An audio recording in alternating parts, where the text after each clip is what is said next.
Okay, magandang umaga sa inyong lahat. Ngayon ay tatalakayin namin natin ang pagsasalin sa batas. Ulit kami ang pangkat siyam na tatalakay ang pagsasalin sa batas. So, pagsasalin sa batas, hindi natin bang masabi?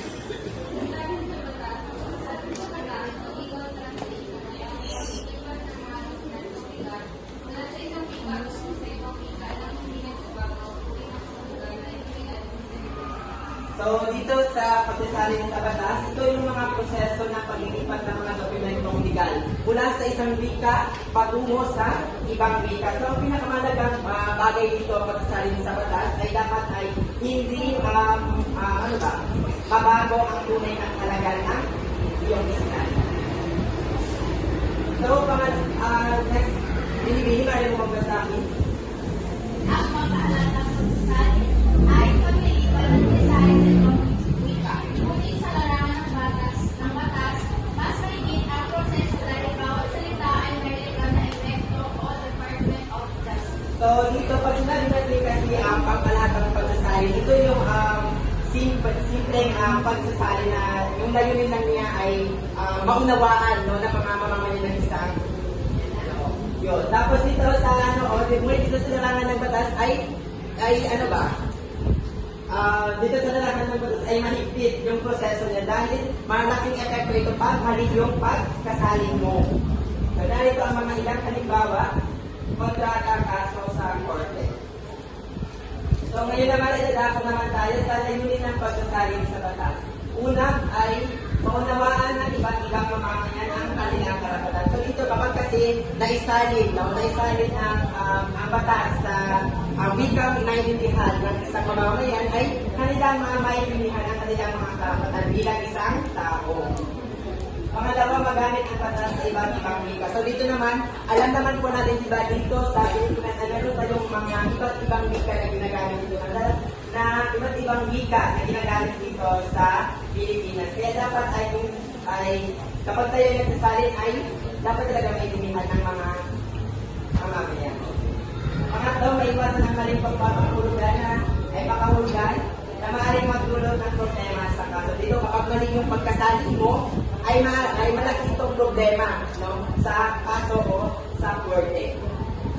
Panghuli ay mapanatili ang tamang posisyon ng legal na dokumento. So dito, dapat ay kung translate ka, nagsalin ka sa original, sinabi mo, dapat andun pa rin yung mga tunay na kahulugan o tunay na andun pa rin yung punto, hindi siya magbabago. So ngayon, dumako naman tayo sa katangian ng wikang legal na dapat isaalang-alang sa pagsasalin. So meron po tayong apat. So una na dito ang formal at technical. So dito po dapat ang wikang legal ay seryoso, professional at hindi kolokyal. Kumbaga hindi siya mga salitang balban o mga salitang ginagamit natin pang-araw-araw. So sunod naman ay may espesipikong terminolohiya. So dito mayroon po ito dapat mayroon po itong eksklusibo na ibig sabihin na kung saan ito po ay mayroong tunay na tiyak na kahulugan at espesyal na kahulugan. Sunod ay mahigpit na kahulugan ng salita. So bawat salita po ay mayroong mga tiyak at mga mahalagang informasyon at mga mahalagang mga kahulugan. At ang panghuli ay hindi maaaring mas kapalitan ng ordinaryong salita. So ang wikang legal ay hindi po natin ito basta-basta na namang maaaring palitan, lalo na sa mga lalo na yung ginagawa natin simple or ginagamit natin sila sa pang-araw-araw. Sapagkat maaari po itong magkaroon ng maling interpretasyon o mga maling informasyon. Ngayon, pag-uusapan naman natin ang proseso ng pagsasalin sa batas. Ang una ay maggawa sa original na teksto. Basahin at suriin ang legal na kahulugan. Hindi naman natin ito basta-basta na mabibigyan ng kahulugan. Hindi ang gagawin na natin ay pag-unawa sa original na teksto. Ngayon, dadako naman tayo para sa pangalawa.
hindi basta-basta ang tatanggalin ang mga diwa ng mga salita kung hindi ito ang tunay na kahulugan nito. Kahalagahan ng pagsasalin. Ang una ay pinapadali nito ang komunikasyon sa korte at gobyerno. Na kung saan mahalaga ito, mahalaga ang pagsasalin dahil mas pinapadali nito ang komunikasyon natin. Di ba po, sa Pilipinas ay marami tayong iba't-ibang wika ang mayroon tayo na kung saan dito sa pagsasalin ay mas maiintindihan natin dito ng malinaw. Ngayon po, sa pangalawa naman po ay nagbibigay ito ng access sa hustisya sa iba't ibang wika. Gaya na po ng sinabi ko kanina doon, ito ay nagbibigay ng access sa iba't ibang wika na kung saan sa ating lugar na, halimbawa na lamang po dito sa ating lungsod na may iba't ibang wika tayo, ngunit ang alam naman po natin na wika ay ang Pilipino. Diba? Sa liga na wikang dokumento ay hindi po lahat tayo ay nakakaintindi ng wika sa legal na dokumento. Alam niyo po ba kung ano ang wika na ginagamit natin sa legal na dokumento? Hindi po. May nakakaalam po. English. Yes, Filipino. English at saka formal. Yes, English po ang ginagamit na legal, na wika sa legal na dokumento na kung saan hindi po lahat ng mga mamamayan dito po sa lungsod natin ay bihasa sa mismong wika na ito na kung saan, halimbawa ang isang tao, kung bihasa siya o mas naiintindihan niya ang wikang Pilipino kaysa sa wikang Ingles, mas kainam na isali ito sa wikang Pilipino.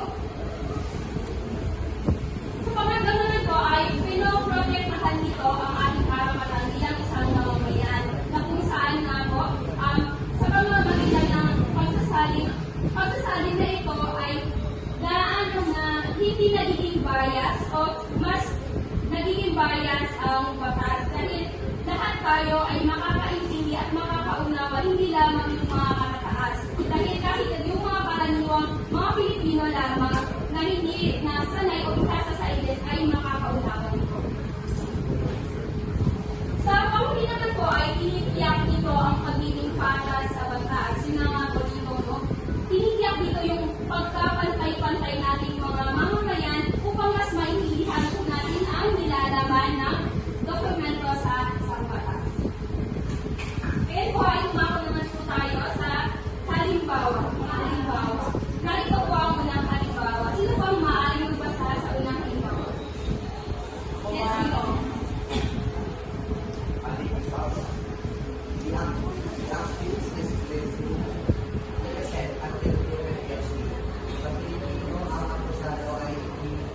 Napalagay na inosente hanggang hindi napapatunayan sa kasala.